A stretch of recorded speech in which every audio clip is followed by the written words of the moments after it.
ഇത്രയധികം ആളുകൾ സ്നേഹിച്ച ഒരു നേതാവ്, അദ്ദേഹം ഇത്രയും പെട്ടെന്ന് ഇവിടെ വാങ്ങിയതിൻ്റെ ദുഃഖം ഓരോ വീട്ടിലും തളം കെട്ടി നിൽക്കുകയാണ്. അവർ പറയുന്നത് ഈ നാടിന് വേണ്ടി അപ്പ ചെയ്ത കാര്യങ്ങൾ എണ്ണി എണ്ണി എന്നോട് പറയുകയാണ്. തീർച്ചയായിട്ടും അദ്ദേഹത്തിൻ്റെ ഓർമ്മ ഒരിക്കലും ചരിത്രത്തിൽ ഒരിക്കലും ഈ നാട്ടിൽ നിന്ന് പോകത്തില്ല.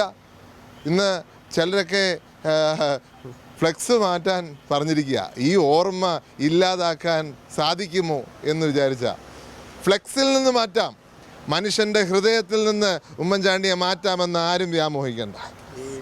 അവർ പ്രധാനമായ LDF ഉന്നയിക്കുന്നൊരു കാര്യം എന്ന് പറഞ്ഞത് മണ്ഡലത്തിൽ കാര്യമായ വികസനം ഉണ്ടായിട്ടില്ല, വികസനം വരണമെങ്കിൽ LDF ജയിക്കണം എന്നൊക്കെയാണ് ഒരു പ്രചാരണം നടത്തിക്കൊണ്ടിരിക്കുന്നത്. ഇവിടെ കോവിഡ് എന്ന് പറഞ്ഞ് കുറേ നാളിവിടെ പ്രശ്നങ്ങളുണ്ടായിരുന്നല്ലോ. കോവിഡിൻ്റെ ടെസ്റ്റ് കേരളത്തിൽ ചെയ്തത് എവിടെയാണെന്നറിയാമോ? ഇവിടെ ഈ പുതുപ്പള്ളി മണ്ഡലത്തിലാണ്, ഇൻസ്റ്റിറ്റ്യൂട്ട് ഓഫ് വൈറോളജി. അത് SMEയുടെ കീഴിലാണ്. SME എവിടെയാ? അത് പുതുപ്പള്ളി.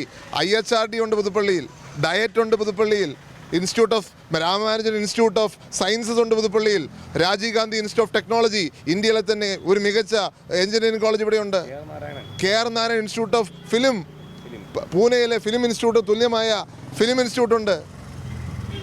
പിന്നെ ഒരു രണ്ട് തെങ്ങിൻ്റെ ഒരു പാലം ഞാൻ കണ്ടു. അതെവിടെയാണെന്ന് ഞാൻ പറയണ്ട, ഏറ്റുമാനൂരാ കേട്ടോ. അവരോട് പറയാം 51 വർഷം ഏത് കാര്യങ്ങളാണ് ചെയ്യാത്തതെന്ന് ആദ്യം കണ്ടുപിടിക്കാൻ പറയാം.